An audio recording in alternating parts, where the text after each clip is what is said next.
Hey guys, it's Shinoo again with InnoKinetic. Yesterday was some really exciting news. Lotus introduced the new Lotus Emira. It is their last internal combustion engine car that they will be producing before they make the switch to all EV. So it's a bit of a swan song for Lotus, for those of us who have loved this brand for so long, in that it's their last petrol or gasoline powered car. We're pretty excited about it. It's a continuation of the extruded aluminum bonded chassis that we have grown to love in the Elise and Evora and Exige. I want to kind of just talk to you guys through some of my thoughts on it, what I like and what I don't necessarily like. But bottom line is I'm pretty excited about the car and frankly hope to put one in my own garage. I think it's going to be an awesome GT. All right, I think that in its class, so if you look at this car, it's just under 3,100 pounds. So compared to other cars in the class, that's fairly light. It's not as light as an Elise or an Exige, but all things considered, Lotus have made a decision to make this car appeal to a much broader audience by providing more creature comforts, more ease with ingress and egress issues, getting in and out of the thing essentially. I think you can actually put golf clubs in the trunk of this car. It's got cup holders. So they've certainly tried to broaden the appeal. I know the Lotus purists out there are not happy about that, but you know what?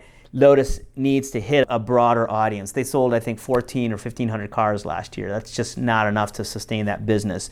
It looks like their target is to get to 5,000 cars a year with the Emira.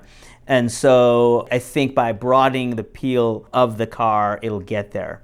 So some interesting things, the size of the car is very, very close to the Evora. It's just fractionally larger. The car is, of course, 2 seats and mid-engine layout, initially with the 3.5 liter V6 engine that's been in the Evora and some V6 Exiges, an engine that I think a lot of us love, an engine that actually sounds very exotic when installed in these Lotuses.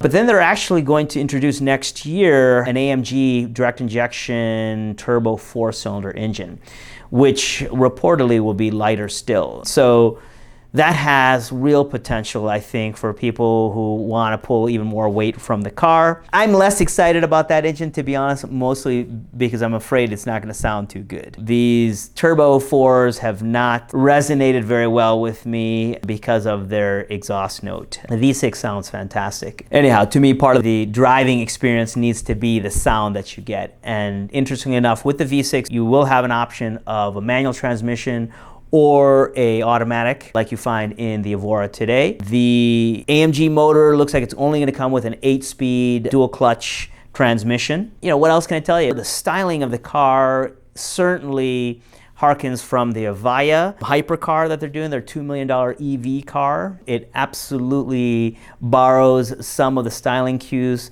from that $2 million car. Price point on our car, I think reportedly around 80 grand-ish. So my guess will be somewhere between 80 and 100 grand. Styling, I like the front, I like the rear.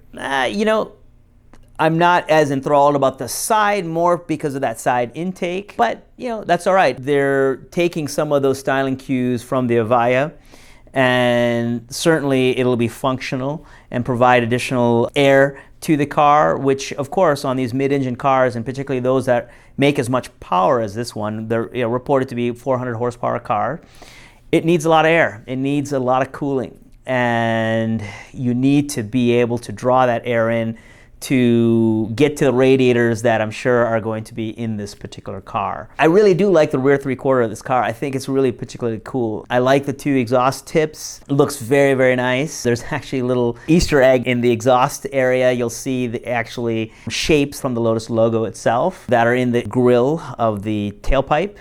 So that's kind of a cool little surprise for Lotus enthusiasts. The interior, I like the interior a lot, actually. I think it's clean, I think it's simple, it's got a very modern flair to it. It certainly has some of the newer touchscreen type features that consumers are looking for. And I think as a driving enthusiast, the fact that you have a 3-pedal option with a manual transmission makes this thing a car that purists will certainly enjoy. They're claiming it'll be out next summer. You know, we'll wait and see if Lotus can deliver the car in the US next summer or not. Their track record has not been terribly good at delivering cars on time, but we know that these cars are now engineered for global markets, including the US. So there's a real fighting chance that we may see the cars next year as planned, which I hope so, because it'll be exciting to see a really truly new Lotus on the roads here. And I, for one, am excited about seeing one and frankly probably ordering one, because I think it's going to be a wonderful GT. Is it a replacement for the Elise or Exige that we've all come to love here in the States? I think it's a different car. I think it's more of a Evora replacement than it is an Elise or Exige replacement, because I think it's going to be far more a GT than it is a pure canyon or track day car. Can you run it in the canyons? Absolutely. Can you run it on track? Absolutely. But I think as the car gets bigger and heavier and has more creature comforts, it just inevitably starts to move away from the ethos of the Elise and Exige, which is okay, because that's what Lotus needs to do to survive.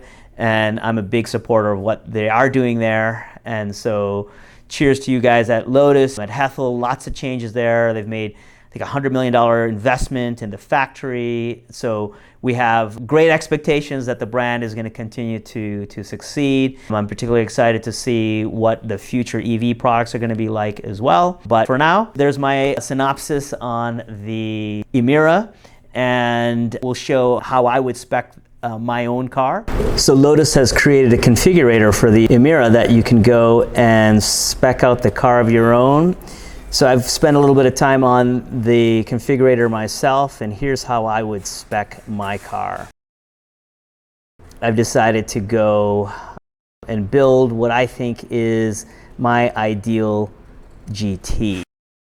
So the paint color that I chose is the Nimbus Gray. So this first batch of cars are calling first edition. 1, 2, 3, looks like 6 different color choices. I chose Nimbus Gray. And then for the exterior, you have some different options, black pack options or none, as well as lower black pack. I actually like this because I like the way it breaks up the color on the car, and I like the fact that the exhaust tip is not blacked out, because I do like to see those. And in particular, this being the last ICE car, kind of want to be a little bit loud and proud with the exhaust. Wheels, I chose the silver ultra lightweight V-spoke forged wheels because they're the lightest option, and I'm all about saving unsprung weight wherever I can. I like these silver wheels, though I've been probably the biggest proponent of black wheels. We were the first to kind of introduce those black wheels in the aftermarket for Lotuses in the US, and so I've been a big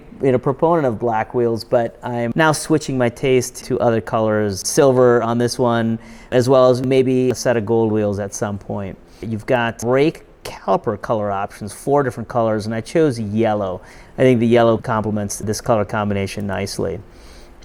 Interior, I went with a tan leather interior, and then I went with the steering wheel with the yellow stitching and inserts. And so beyond that, of course, V6 engine is what I want, and a 6-speed manual transmission. So there's how I would configure my Emira. Again, mostly because I feel like it's a GT, and I think this color combination has a level of sophistication and cool factor that's still unique and will make me turn around every time I walk away from the car to get one last glimpse.